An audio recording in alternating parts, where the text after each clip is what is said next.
Mukunda jewellers మొట్టమొదటి factory outlet ఇప్పుడు కూకట్పల్లి, కొత్తపేట్, సోమాజిగూడ మరియు ఖమ్మంలో. Welcome to Suman TV. నేను మీ సుమన్ టీవీ నాగ్.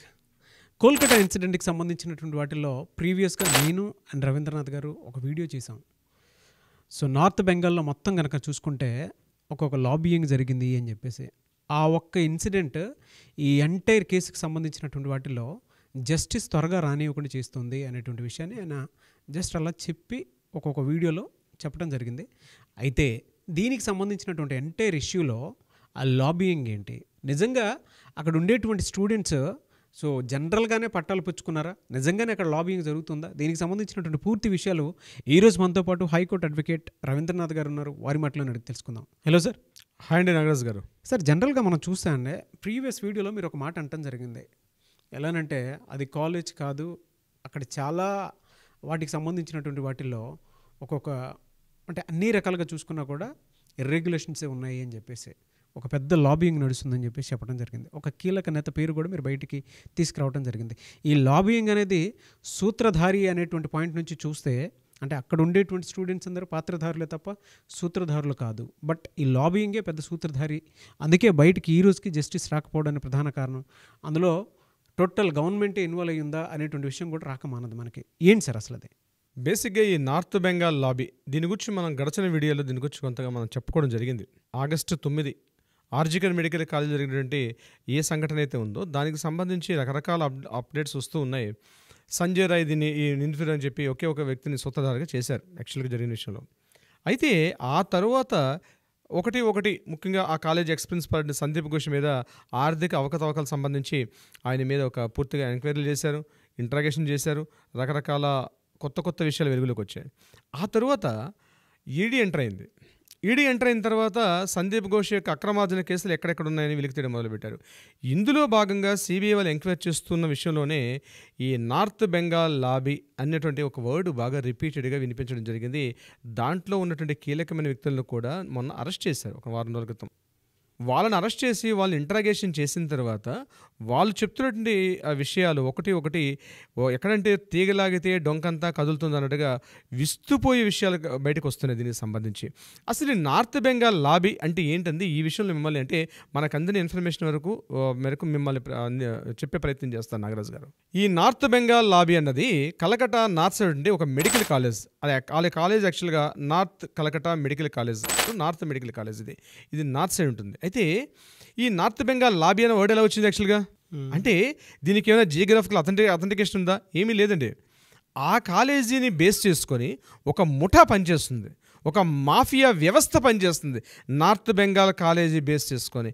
ఆ మొత్తం మీకు వెస్ట్ బెంగాల్లో 48 గవర్నమెంట్ మెడికల్ కాలేజీలు అంటే ప్రభుత్వ వైద్య కళాశాలలు, ఆరోగ్య శాఖ, మంత్రిత్వ శాఖ, ఇవి రెండు జోనర్స్. ఇవి గవర్నమెంట్ మెడికల్ కాలేజీలు, మెడికల్ కాలేజీ బేస్ చేసుకున్నటువంటి మెడికల్ హాస్పిటల్స్, ఈ పక్కన వైద్య ఆరోగ్య శాఖ, ఇవన్నీ కూడా సింక్ అయ్యి నార్త్ మెడికల్ కాలేజీలో ఉన్నటువంటి ఏదైతే మనం చెప్తున్నామో ఇక్కడ నుంచి ఒక లాబింగ్ స్టార్ట్ అవుతుందన్నమాట.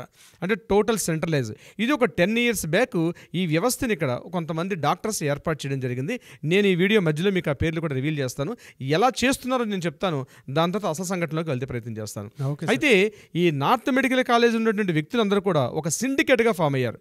ఇందులో కాలేజీ ప్రిన్సిపాల్స్ ఉన్నారు, కరస్పాండెంట్స్ ఉన్నారు, అట్ ద సేమ్ టైం కొంతమంది తృణమూల కాంగ్రెస్ పార్టీ యొక్క ఎమ్మెల్యేలు కూడా ఇందులో ఉన్నారు. నేను నిన్న రివీల్ చేసినట్టుగా తృణమూల పార్టీ కాంగ్రెస్ అంటే ఈ సోనార్పూర్కి చెందినటువంటి ఎమ్మెల్యే అయినటువంటి డాక్టర్ సుదీప్తి రాయ్ దీంట్లో ప్రధాన సూత్రధారిగా మనం చెప్పడం జరిగింది. అతన్ని అరెస్ట్ చేసిన తర్వాత మరికొన్ని విస్తుగొలిపే విషయాలు బయటకు వచ్చాయి. అయితే వీళ్ళు ఎలా చేస్తారు, నార్త్ మెడికల్ కాలేజీని కేంద్రంగా చేసుకొని వీళ్ళకి ప్రతి మెడికల్ కాలేజీలో గవర్నమెంట్, నేను చెప్పేంత కూడా గవర్నమెంట్ మెడికల్ కాలేజ్ సంబంధించిన నాగరాజ్ గారు, ప్రైవేట్ మెడికల్ కాలేజ్ సంబంధించింది కాదు.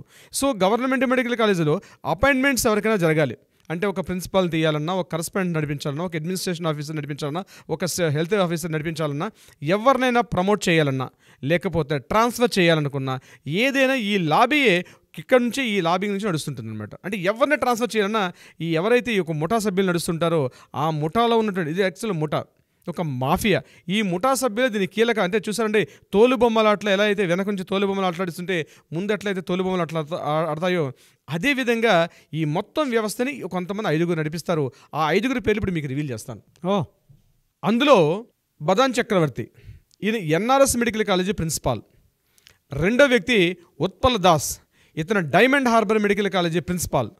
మూడో వ్యక్తి రామ్ ప్రసాద్ రాయ్, ఇతను పీజీటీ గవర్నమెంట్ మెడికల్ కాలేజ్ ఉండే ప్రొఫెసర్. ఇతను అర్మాబాగ్ ఉన్నటువంటి మెడికల్ కాలేజ్ ఉండే ప్రొఫెసర్. ఇతను నెక్స్ట్ అవిజిత్ హజ్రా, ఇతను ఫార్మా కాలేజీలో ప్రొఫెసరు, ఐపీజీఎంఈఆర్కి ఇతను ప్రొఫెసర్గా పనిచేస్తున్నాడు. ఇక ఐదో వ్యక్తి మనకు సంఘటనలో ఈ సంఘటనకి ఎవరైతే సంబంధించిన వ్యక్తి ఉన్నారో అతనే సందీప్ ఘోష్, ఇతను ఐదో వ్యక్తి. ఈ ఐదుగురు కీలకమైన వ్యక్తులు. అంటే ఈ ఐదుగురు ఎలా సెంట్రలైజ్ చేస్తున్నారు? ఇప్పుడు ఫర్ ఎగ్జాంపుల్ మనకి జరిగిన విషయం ఏంటంటే, ఏదైతే ఆర్జికల్ మెడికల్ కాలేజ్లో ఉదయం ఆగస్టు 9 గంటలకి సంఘటన జరిగిందో ఇమ్మీడియట్గా ఆ రోజు సాయంత్రం ఇతను ట్రాన్స్ఫర్ జరిగింది ఎన్ఎంసీ మెడికల్ కాలేజీ. ఇంత తొందరగా ఎలా జరుగుతుంది అంటే ఇదంతా కూడా ఒక సెంట్రల్ సిస్టమ్ పనిచేస్తుంది. అక్కడ unauthorised organised sector, unauthorised organised sector ఈ నార్త్ బెంగాల్ లాబీ అనేటువంటి ఒక వ్యవస్థ, కంప్లీట్ సిండికేట్. వీళ్ళు ఏం చేస్తారంటే, ఒక మెడికల్ కాలేజ్ స్టూడెంట్, నేను స్టూడెంట్స్ మాట్లాడుతున్నాను, ఒక మెడికల్ కాలేజ్ స్టూడెంట్ తన ఎంబీబీఎస్ కంప్లీట్ అయిందంటే డెఫినెట్గా ఏవైనా పాస్ మార్కులు అథెంటికేషన్ అవ్వట్లేదు, అటెండెన్స్ అవ్వట్లేదు, ఎవరైనా సరే ఈ లాబీలో ఉన్నటువంటి వ్యక్తులు చెప్పినట్టుగానే పనిచేయాల్సిన అవసరం వస్తుంది. వీళ్ళకి ఎదురుగుండా ఈ ప్రిన్సిపాల్స్ కానీ ఎదురుగా ఎవరైనా మాట్లాడితే వాళ్ళకి మార్కులు తగ్గించడం కానీ, వాళ్ళకి ప్రమోషన్ తగ్గించడం కానీ, వాళ్ళకి అదే కాలేజీలో వాళ్ళు అక్కడే స్టే చేసిస్తారు. ఇట్లాంటి కుర్రవాళ్ళు సుమారుగా కొన్ని వందల వేల మంది స్టూడెంట్స్ ఈ నార్త్ బెంగాల్ లాబీలో ఉన్నటువంటి వ్యవస్థకు బలైపోయినటువంటి బలి పశువులుగా చాలామంది మారిపోయారు. ఎవరిని ట్రాన్స్ఫర్ చేయాలంటే ముందు ఒక షేరింగ్ అన్నది నార్త్ బెంగాల్ లాబీకి వెళ్ళాలి. ఎవరిని ఎక్కడైనా ప్రమోషన్ చేయాలంటే ఖచ్చితంగా వెళ్ళాలి. ఎవరికైనా మెడికల్ కాలేజీలో ఒక రివార్డ్ ఇచ్చారంటే ఖచ్చితంగా నార్త్ బెంగాల్ లాబీకి జరగాలి. ఎటువంటి యాక్టివిటీ జరగాలనుకున్నా నార్త్ బెంగాల్ లాబీలో ఉన్నటువంటి ఎవరైతే కీలక సభ్యులు ఉన్నారో వాళ్ళ త్రూగానే జరుగుతుంది. వీళ్ళని కంట్రోల్ చేస్తూ మరొక డి ఉన్నాడు. ఎవరు సార్ అతను? ఆ డి అనే వ్యక్తిని నేను తర్వాత రివీల్ చేస్తాను. మనకి డి అనే వ్యక్తి వస్తుంది. మనం మొత్తం స్టడీ చేస్తుంటే మనకు దొరుకుతున్న ఇన్ఫర్మేషన్లో కూడా వాళ్ళు డి అంటే డాన్ అని చెప్తున్నారు. ఆ డాన్ అనే వ్యక్తి ఎవరో నేను మీకు వివరించే ప్రయత్నం చేస్తాను. సో ఈ నార్త్ బెంగాల్ లాబీని కూడా కంట్రోల్ చేస్తూ ఒక పైన ఒక డాన్ ఉన్నాడు పైన. ఆ డాన్ ఈ వ్యవస్థని మొత్తం కంట్రోల్ చేస్తూ నడిపిస్తూ వెళ్తున్నాడు దీనికి సంబంధించి. అయితే మొన్న జరిగినటువంటి ఆర్జికల్ మెడికల్ కాలేజీలో ఏ సంఘటన జరిగిందో ఆ సంఘటన కూడా మీరు ఎగ్జాంపుల్ చెప్తున్నాను. ఉదయం 9:30కి జరగంగానే ఇమ్మీడియట్గా 10 గంటలకి even though Sandeep Ghosh principal కన్నా, అక్కడ ఉన్నటువంటి తలా పోలీస్ స్టేషన్ ఆఫీసర్స్ కన్నా ముందుగా ఈ లాబీలో ఉన్నటువంటి కీలకమైన వ్యక్తులు అండి అవిక్డే అండ్ బిరూపక్ష బిశ్వాస్ వీళ్ళు ఆ ప్రాంతంలో కనిపించడం జరిగింది. వీళ్ళు ఏంటంటే సంఘటన అంటే ఎక్కడ ఏం జరిగినా ఇమ్మీడియట్ ఫ్రాక్షన్ ఆఫ్ ఇందులో ఒక వ్యక్తి అయితే 110 కిలోమీటర్ల డిస్టెన్స్లో ఉంటాడు ఈ యొక్క నార్త్ మెడికల్ కాలేజ్కి. కానీ ఆయనకి ఆర్జికల్ మెడికల్ కాలేజ్ ఎటువంటి సంబంధం కూడా లేదు. అతను కూడా ఇమ్మీడియట్గా సంఘటన జరిగిన ప్రదేశానికి 10 గంటలకు వచ్చి ఆయన అక్కడ జాయిన్ అవ్వడం జరిగింది. వీళ్ళందరూ కూడా మానిటరింగ్ చేస్తూ సుదీప్తి రాయ్ ఉంటాడు. సుదీప్తి రాయ్ కంప్లీట్గా అతను ఒక ప్రెజెంట్ ఎమ్మెల్యేగా అట్ ద సేమ్ టైం డాక్టర్గా. ఇందులో కూడా ప్రధానంగా ఆర్థోపెడిక్ సర్జన్స్ యొక్క పాత్ర ఎక్కువగా ఉంటుంది. ఇందులో ఉన్నటువంటి నేను చెప్పినట్టు ఐదుగురు 5 నేమ్స్ ఏది చెప్పానో ఇందులో మోస్ట్ ఆఫ్ ఎక్కువ కూడా ఆర్థోపెడిక్ సర్జన్స్ వీళ్ళందరూ కూడా. అంటే ఆర్థోపెడిక్ సర్జన్స్ వ్యవస్థలో ఈ యొక్క నార్త్ బెంగాల్ లాబీ వ్యవస్థ పనిచేస్తూ ఉంటుంది. ఈవెన్ దో ఎంబీబీఎస్ స్టూడెంట్ చదివినా, ఒక పీజీ స్టూడెంట్ ట్రాన్స్ఫర్ కావాలనుకున్నా, ఆయనకి ప్రమోషన్ ఇవ్వాలన్నా, ఈవెన్ దో ఆయనకి సర్టిఫికేట్ ఇష్యూ చేయాలన్నా ప్రతి విషయంలో కూడా నార్త్ బెంగాల్ లాబీ ఒక ముఠా మాఫియా పనిచేస్తుంటుంది. గడిచిన దశాబ్ద కాలంలో ఎంతో వీళ్ళు పాతుకుపోయినారు. ఎప్పుడైతే సిబిఐ ఇంటరాగేషన్స్కి వీళ్ళని అరెస్ట్ చేశారో ఈ 5 పేర్లు బయటకు వచ్చాయి. ఇంకా తవ్వుతున్న కొద్దీ కొత్త విషయాలు వెలుగులోకి వస్తున్నాయి. కొన్ని సంఘటనలు ఎంత దారుణం అంటే నాగరాజు గారు, హ్యూమన్ ట్రాఫికింగ్లో కూడా నార్త్ బెంగాల్ లాబీ పనిచేస్తుంది. ఇందులో సెక్స్ రాకెట్ ఉంది. నార్త్ బెంగాల్ లాబీ ఇస్ కీలకమైనటువంటి హ్యూమన్ ట్రాఫికింగ్. ముఖ్యంగా దీనికి సంబంధించి చాలా కీలకమైన విషయాలు ఉన్నాయి. అట్ ద సేమ్ టైం అవయవాల యొక్క మార్పిడి, ఎక్స్పోర్ట్ జరుగుతున్నాయి. ఇక్కడి నుంచి ఈ యొక్క కాలేజ్ నుంచి ప్రతి కాలేజ్ నుంచి కూడా ఎక్స్పోర్ట్స్ అవుతున్నాయి.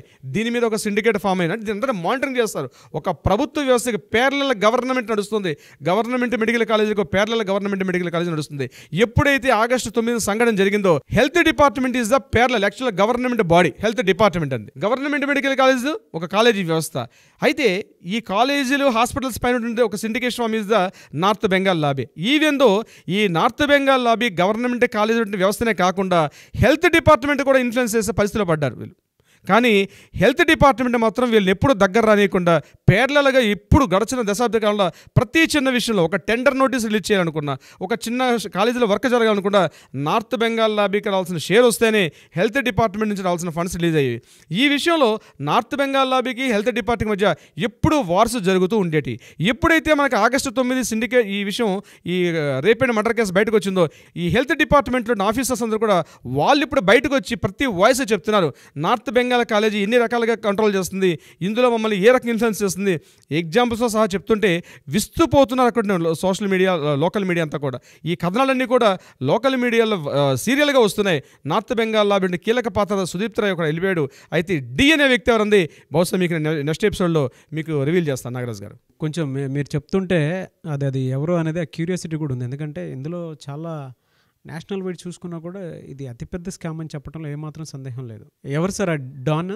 అంటే ఇంకొక ఎపిసోడ్ ఉందండి, అది కంప్లీట్ చేశాక అప్పుడు డాన్ ఆటోమేటిక్గా మీకు రివీల్ చేసే అవకాశం ఉంటుంది. ఎనీవేస్ అన్న ఏది ఉన్నా సరే అక్కడ ఉండేటువంటి అక్రమాలు బయటపడాలి, జస్టిస్ జరగాలి చాలా త్వరగా. We want justice, we demand justice. Nagaraju గారు, దీనికి సంబంధించి ఈ వీడియోలో రివీల్ చేసేటసరికి ఈ టోటల్ స్టోరీలో డీని రివీల్ చేయాలంటే కొంత సమయాభావం సరిపోదు, లెంగ్తీ అయిపోతుంది వీడియో. అందుకని మరికొంత స్టోరీ దీని మీద ఉంది, అది రివీల్ చేశాక అప్పుడు డి అనే వ్యక్తి ఆటోమేటిక్గా పబ్లిక్ అర్థమవుతుందండి. నెక్స్ట్ వీడియోలో దీన్ని మీకు రివీల్ చేసే అవకాశం ఉంటుంది డెఫినెట్గా. ఎనీవేస్ థ్యాంక్ యూ అండి, thank you so much Ravindranath గారు. Thank you so much Nagaraju గారు.